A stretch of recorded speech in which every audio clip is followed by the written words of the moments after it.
Wassail, beautiful Capricorn. So you have Capricorn pulled Sappho. Lucky you. Sappho is currently 24 degrees of Libra. So the energy I'm getting here, Capricorn is cardinal Earth, and that's Saturn. That's lower heart frequency. And here we have the energy of the throat because of speaking.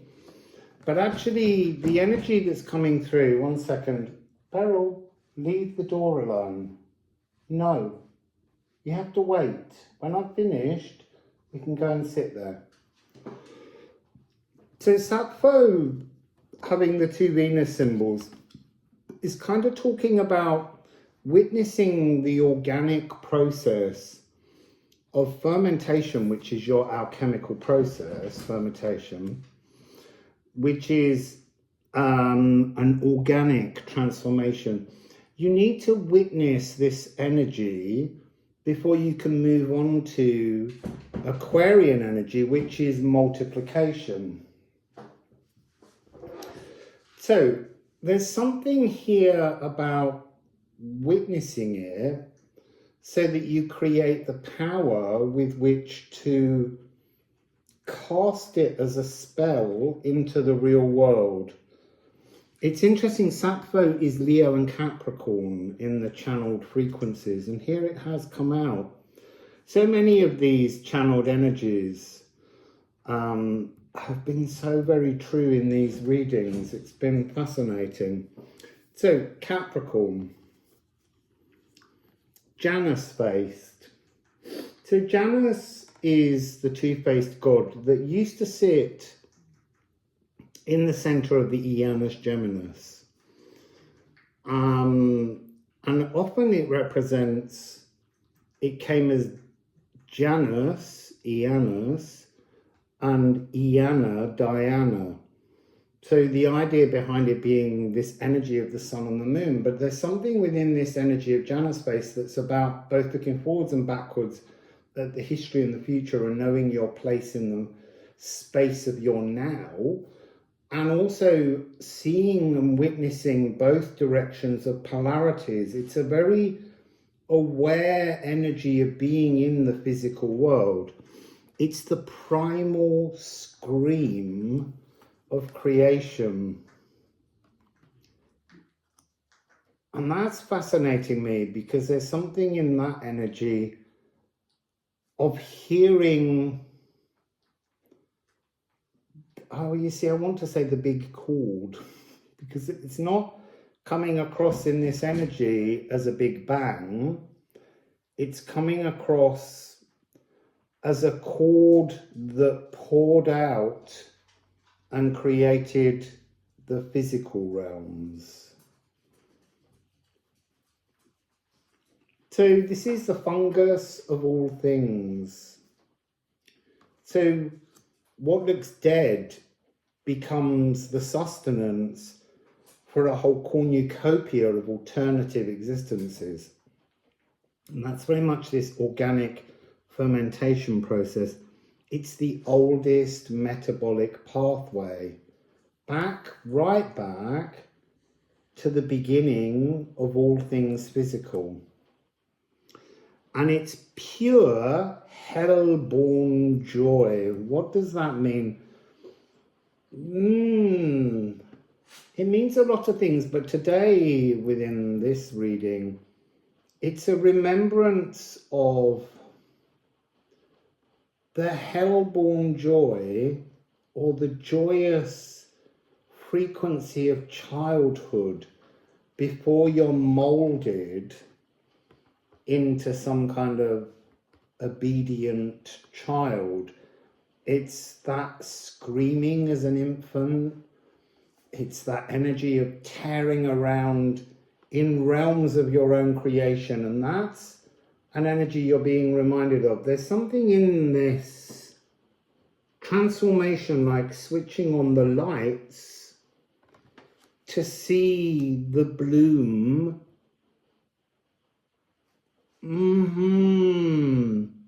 of nature spirits, of plant life, of flora, of fauna, of fungus. So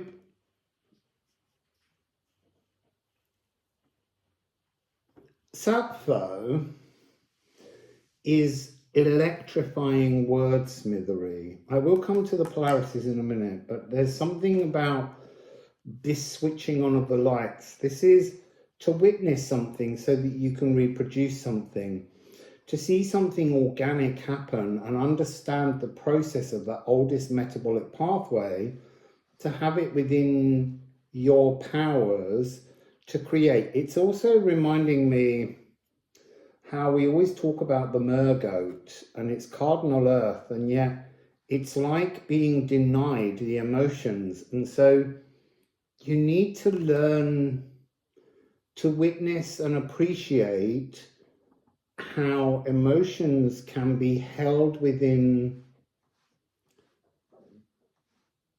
I want to say the voice, but spells like your personal grimoire. So sensual serenading. So this is like singing an incantation of multiplication. But to do that, you have to witness it organically as a fermentation process, as something transforming organically. So evening bathing rituals, being truly human. That's interesting, because the denial of emotions can often lead to misinterpretations of the heart within Capricorn. Vocal aphrodisiacs. Purring poetry. This is spell casting. This is about you learning to cast spells to bring you closer to your philosopher's stone, Capricorn.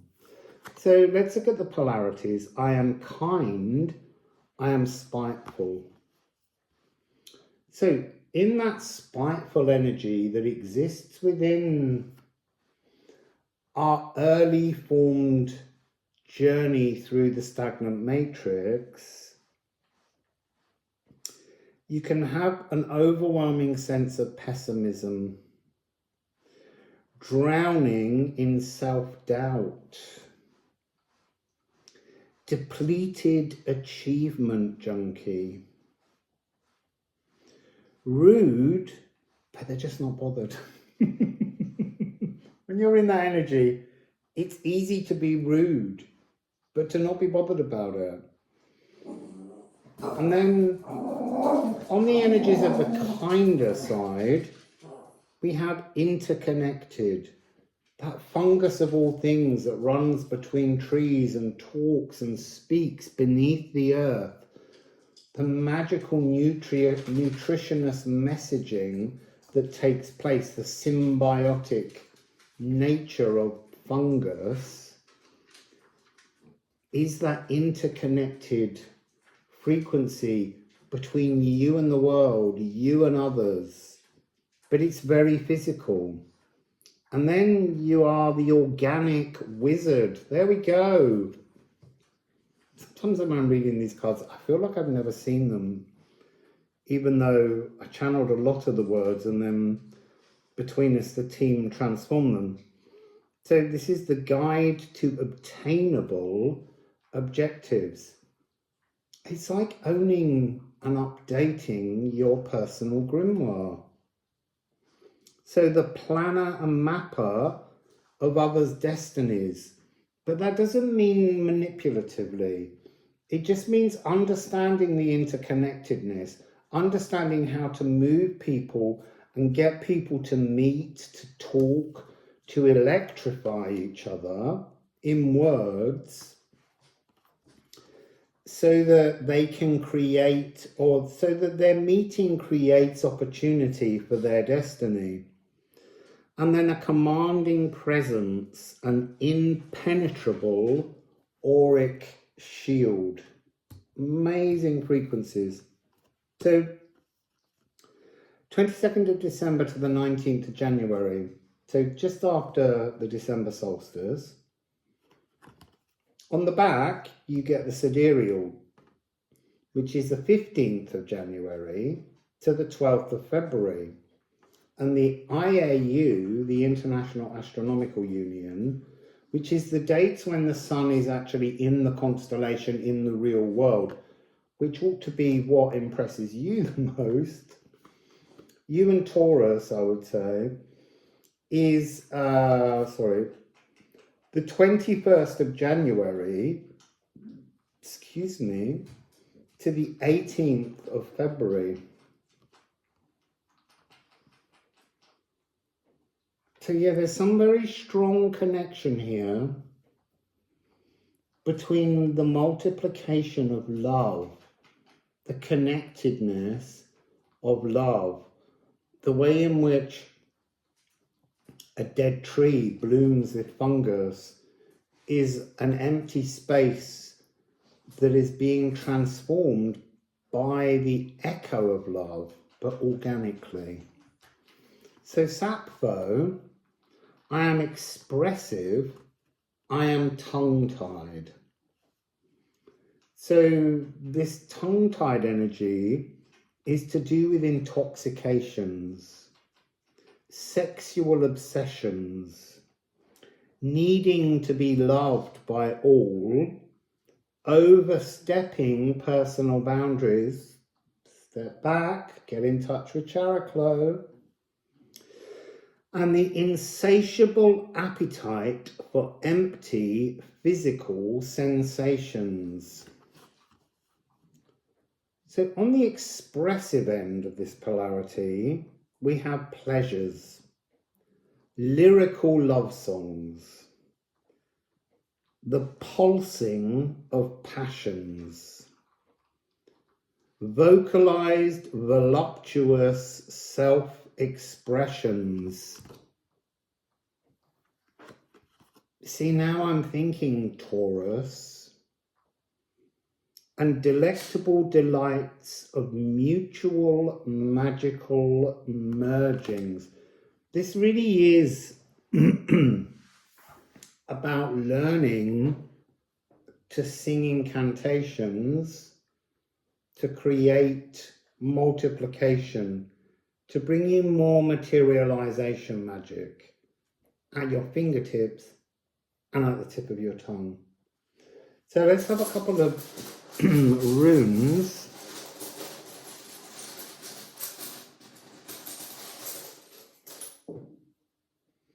So we're beginning with Condor.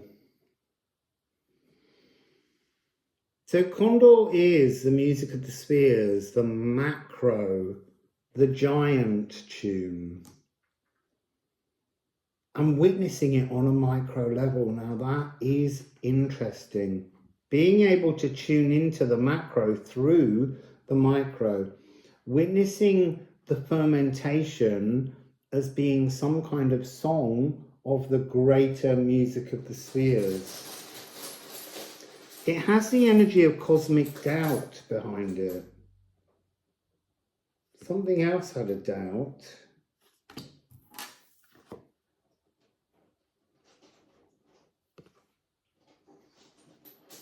Drowning in self-doubt. You don't need to do that. You're able to tune into the truth of being certain. Oh, we really are dealing with magical things here. This is the All Rune. The magic only came here with Sappho. Weird. This is weird, Hamir.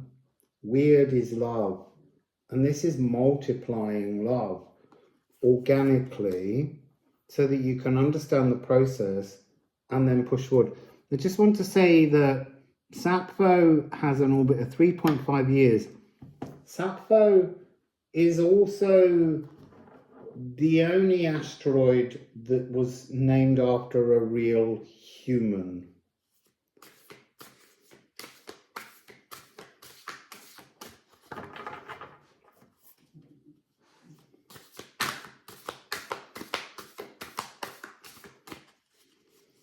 Skin for a Liffruma Rune.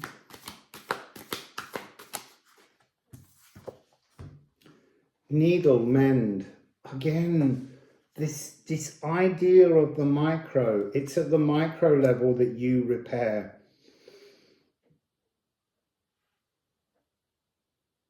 The eye hole of a needle.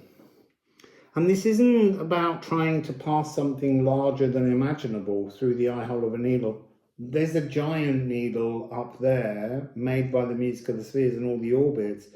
This is about focusing and witnessing something on a micro level so that you can multiply it up and make it into macro magic.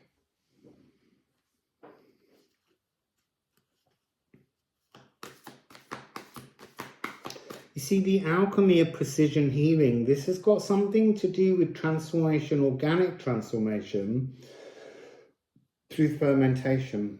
It's a really powerful frequency. Oh, pay attention. 4141.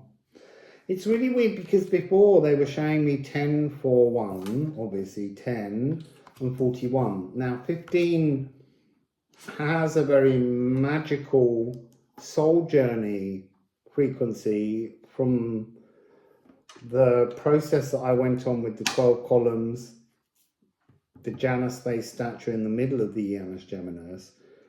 But I was like, that's just a personal message. But it's because we were getting close to 4141. 4141. There's something about the process of hand, manual, organic. You see, I want to say concentration because that's the word I'm hearing. An organic concentration that can create fermentation.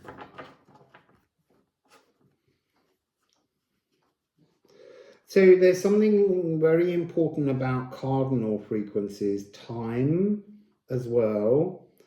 At what time of the day does the bloom take place? What kind of season?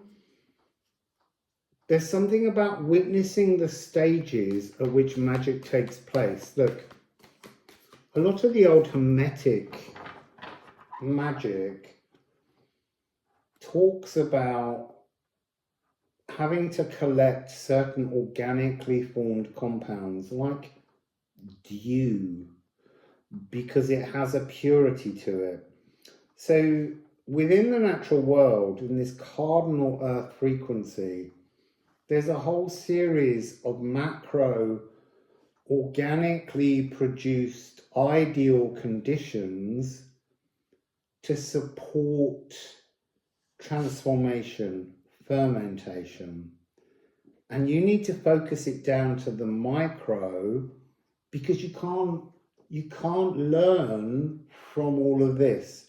It needs to be something that you can focus on, can watch, can observe, so that you begin to understand the power of the micro, the eye of the needle, so that you can then multiply it up in that Aquarius energy and almost take that frequency, unfold it until it becomes the divine elven ring chord. That sound I heard up the mountain in Romania. How the natural world can unfold any distortion and return it to the energy of pure supportive love. It's a gorgeous frequency. Ha-ha! Crocus of Venus. So this is... You might want to look at Aries because that's cardinal fire. It's another cardinal sign. There's a long description of the Crocus of Venus, which I don't want to do again here in this reading because it's coming out with a different frequency. This is about understanding the difference between organic, creative multiplication and hermetic created multiplication. How the process of gathering organic knowledge, organic ingredients to form something, it's not organic, but it's magical. So it's like working with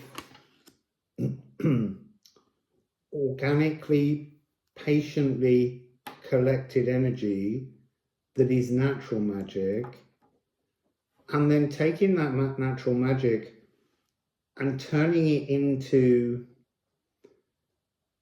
a magic that you can multiply from within your physical form, using physical sound waves to cast a spell of transformation, fermentation on some process that you wish to bring into being. This is very it's very highfalutin frequency here. There's something about the energy of frequency, like a perfect octave, and then positioning yourself at the exact midpoint of the perfect octave, as if that's part of the energy of the Janus-based frequency that you're using to create this magical transformation. It's some kind of process to teach you how to be entirely whole. As I say, go and listen to the Aries reading, because there you'll understand the purpose of the Crocus of Venus, the palace of true reflection, and the polarity being I am me, I am becoming me. So if that doesn't intrigue you to go and look, I can't help you. So what else do you have here for Capricorn? House Capricorn, fermentation. It's also the energy of putrefaction. And you would think that something that has become putrid is kind of toxic and unnecessary, but from within that, you can still create these fungal blooms. There's use for all the organic compounds within the sphere of the natural world. Oh, that's 6 cards. Can't do that. Let me rifle them. Let me put a bit of energy in. They're feeling a little bit low. I'm not though, and I've been here all day. This is my 9th reading today.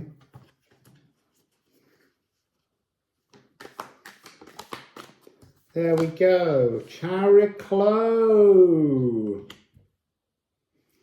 Chariklo is in Aries. So there's something here about forming a formula, creating a spell, putting boundaries around how you understand it will work, and then doing this spell. Multiplying consciousness love within your lower heart.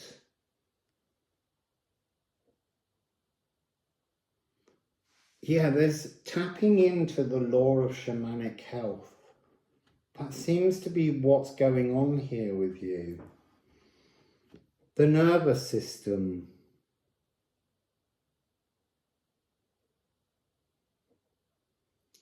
You see, Gemini and Pisces comes out with this one. And Pisces is the final sign that I haven't read. Shape-shifting. Shape-shifting. Creating, I'm burping again, creating spells on a micro level to multiply into the macro.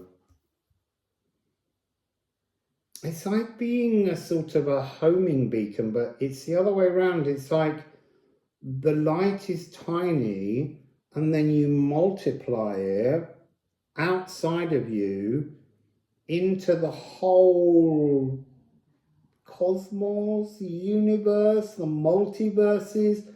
It's some energy of transformation of small to grand.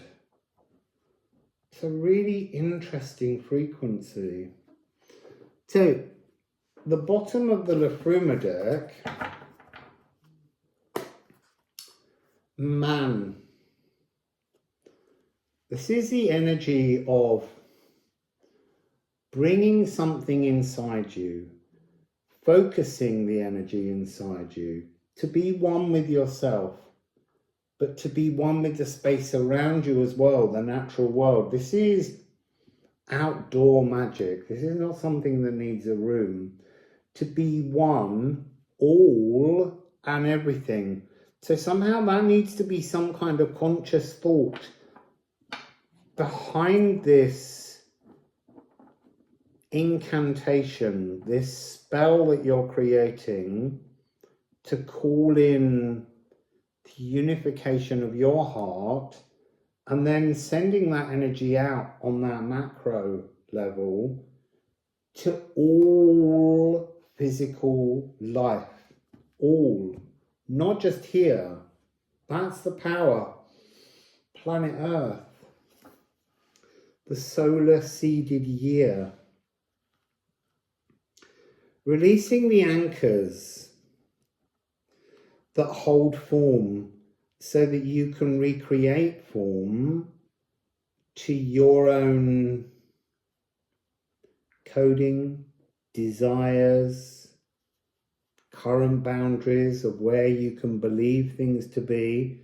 But this is an energy trying to pull you right up to the shores of the elven light, right up to the Ophilogu.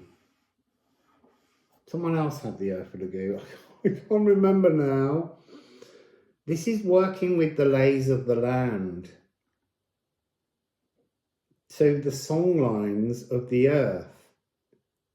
So somehow you ground your spell and it wraps itself into the ley lines, and then that's how you echo outwards. It has to come from within the heart of the earth, through the fungus of all things. This is fungal magic you're working on. Song lines. Messaging through the organic communication is how it's coming across. The organic system, the analog communication. This is stripped bare of all modern devices. This is ancient. Well, it said the oldest metabolic pathway. This is creating new ancient magic that is like a framework to materialize the heart in a new resonance. Fascinating. So, Wassail, Capricorn.